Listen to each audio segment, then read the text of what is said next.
Welcome back to part 2 of the Children's Bureau's presentation on the Multi-Ethnic Placement Act as amended and Title VI of the Civil Rights Act of 1964. Let's turn to the administrative part of the presentation. The two agencies that you will be involved with and that you'll deal with MEPA and Title VI issues are the Office for Civil Rights and the Administration for Children and Families. OCR and ACF work in concert to help states ensure that their child welfare laws, policies, and practices do not result in discrimination against children and families on the basis of RCNO.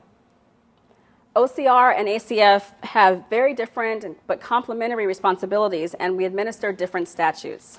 Let's talk about what OCR does. OCR enforces Title VI of the Civil Rights Act and the civil rights provisions in MEPA. It also investigates complaints and conducts routine compliance reviews to ensure compliance with the law.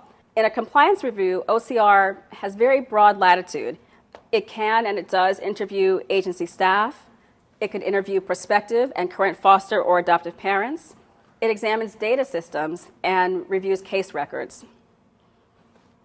OCR also is responsible for making determinations of compliance or non-compliance, and usually attempts to resolve non-compliance through voluntary means wherever possible.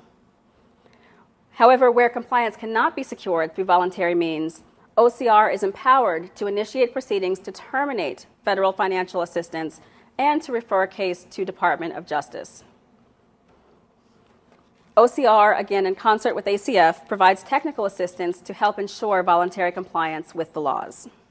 Let's turn to ACF's responsibilities. ACF administers Title IV-B and Title IV-E of the Social Security Act. It ensures that states comply with their state plan requirements, including diligent recruitment, which we've discussed, and MEPA, which we've also discussed. ACF responds to questions from states about diligent recruitment and MEPA, and issues a penalty if it finds that a state has violated its MEPA state plan requirements. Finally, ACF provides training and technical assistance and helps states to ensure that their child welfare systems are free from discrimination on the basis of race, color, or national origin.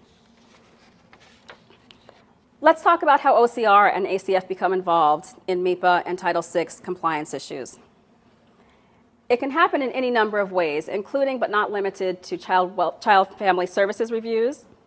An internal state agency whistleblower might make a comment or might say something that triggers an investigation. A prospective parent or a current parent might complain. A routine OCR civil rights compliance review might be another source.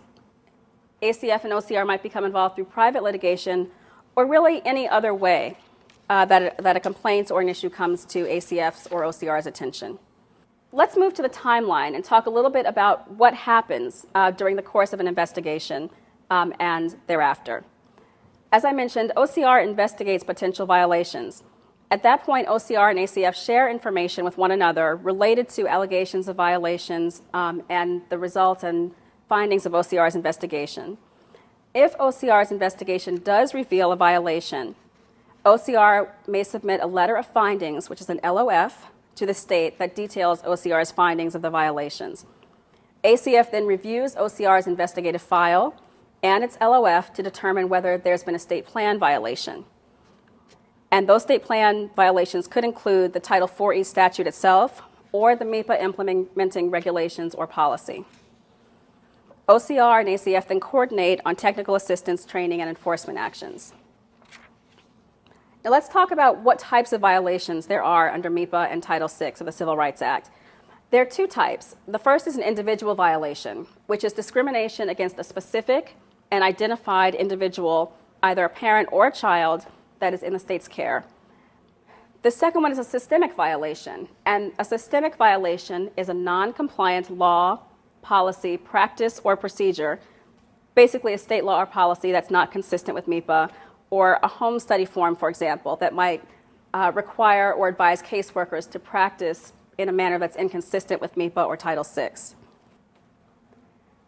If ACF and OCR finds that a state has discriminated against an individual, ACF and OCR will, in all cases, require the state to enter into a corrective action and resolution plan, which is also known as a CARP. If ACF finds that the state has committed a state plan violation, ACF also will assess a penalty against the state's Title IV-E funds. And this is very broad. These are important funds to the state. So among other reasons, it's important to remember that these are the funds that are subject to a penalty in the event of a violation.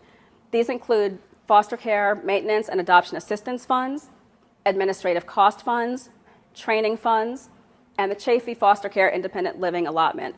All of these funds obviously are very important to the children and families in your state, and so it is important to remember that there are penalties attached to these laws. Now, it's a little bit different for a private agency. When a private agency is found to violate MEPA, it must return to the federal government all of the Title IV-E funds that were paid to it in the quarter in which it was notified of the violation. Let's turn to systemic violations and what happens if ACF and OCR find a systemic violation of MEPA and Title VI. If ACF and OCR find that a state has maintained laws, policies, practices, or procedures that are inconsistent with its Title IV-E state plan requirements or with Title VI, ACF and OCR will require the state to enter into a CARP, as we discussed before, same as individual violations, and the CARP will be designed specifically to remedy the violations.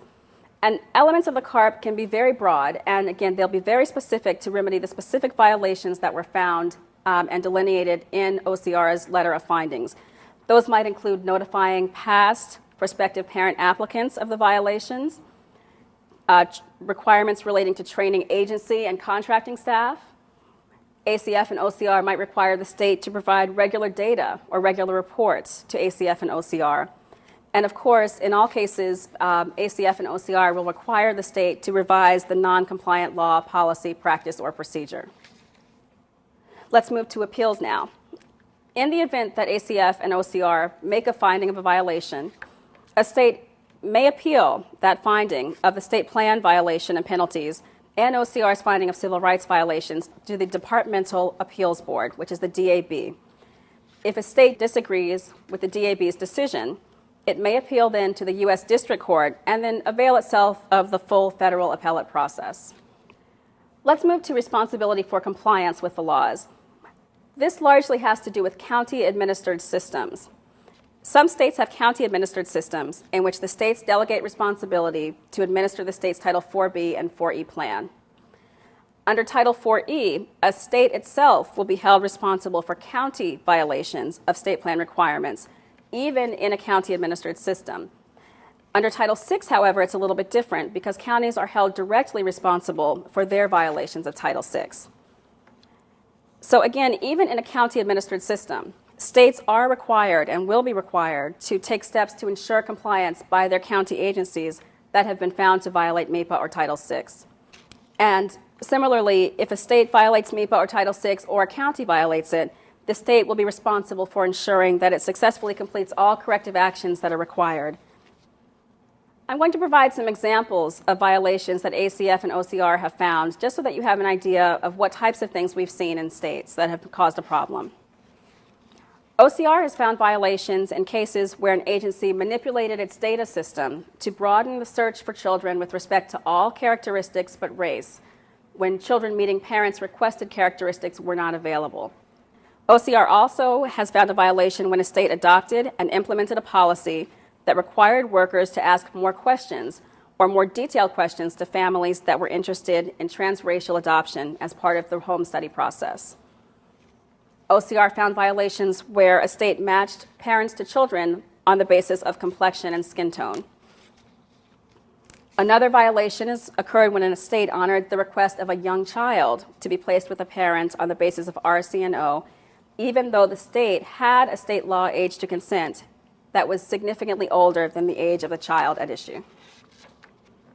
Some other violations that have been cited include requiring prospective adoptive parents to move to a neighborhood that the worker believed better reflected the child's RCNO, requiring prospective adoptive parents to attend a different house of worship that had a different RCNO composition than the house of worship that the family currently attended in order to adopt the child.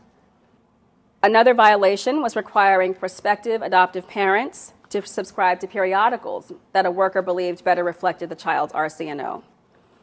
And finally, generally just subjecting parents who are interested in transracial adoption to higher degrees of scrutiny, developing transracial plans, asking more different, more intrusive questions, and having a two-tiered system of child welfare. Let's move to some compliance tips. In a word, this comes down to documentation. ACF and OCR will examine the facts of each case where a MEPA or Title VI violation may have occurred. However, because each case is determined based on the specific facts at issue and the specific circumstances of the allegation, ACF and OCR cannot provide an exhaustive list of documents that will insulate a state against the finding of a MEPA or Title VI violation. That said, if an agency decides to consider RCNO when making a placement decision, the agency will be well served to create a record of documents that relate to who was involved in making the decision to consider RCNO, including any supervisors, any staff people that were involved in making the decision. It also will be well served to document the agency's process for deciding to consider RCNO. So, for example, whether the agency conducted the individualized assessment, did they seek the input of an outside professional, or did they conduct the individualized assessment internally? All of those things would be important to document and can provide explanation should ACF or OCR need to review your files at a later date. Similarly, if the agency did use an outside professional to conduct an individualized assessment, document whether the agency advised those professionals that federal law prohibits the routine consideration of RCNO. Document whether the outside professional interviewed the child in person or whether the outside professional reviewed the case file or both. Document the results of the individualized assessment and the rationale for the conclusion or the recommendation. It's important to document how the decision to consider RCNO was narrowly tailored to advance the child's best interest.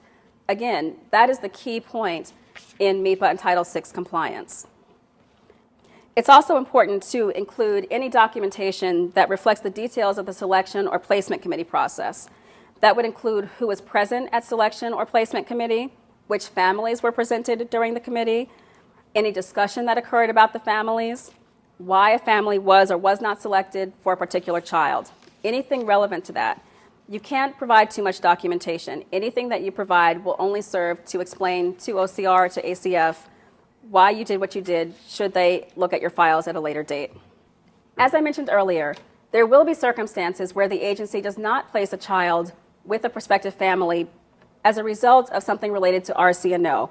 For example, when the parents have made comments that cause the agency concern. As I mentioned, that is not a violation of MEPA and Title VI when the agency can substantiate its decision.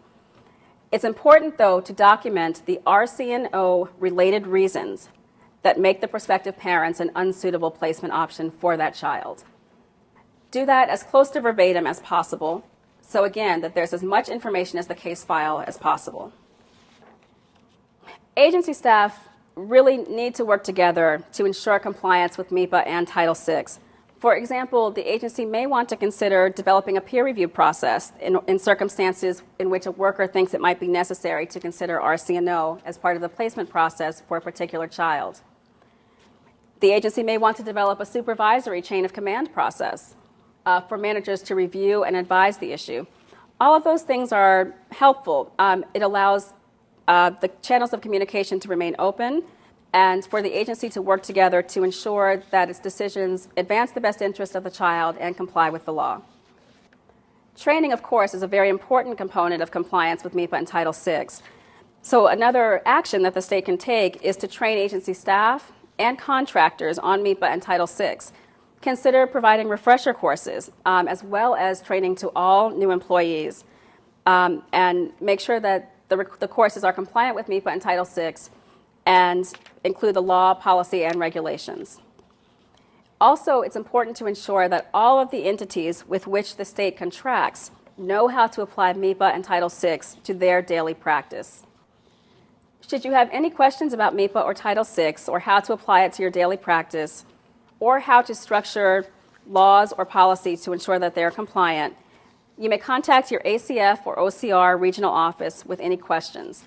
You also can and should ask your ACF and OCR regional offices to review proposed training material or curricula before using it to ensure it complies with MEPA and Title VI.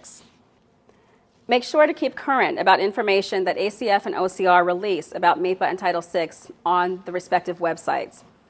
Remember that ACF and OCR want to partner with your state to ensure that your child welfare system is fair to the children and families who are involved and that it is free from discrimination.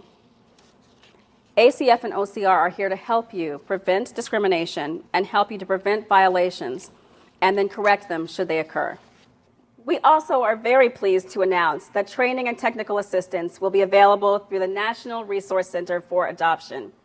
They can be reached at their email, which is nrc@nrcadoption.org, or via telephone at 248-443-7080.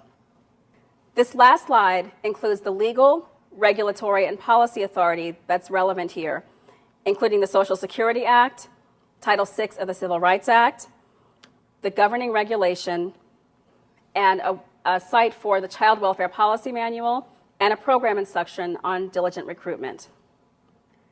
We hope that this presentation on the Multi-Ethnic Placement Act as amended and Title VI of the Civil Rights Act of 1964 have been helpful. Do not hesitate to contact the regional office or the Resource Center should you have any further questions. Thank you.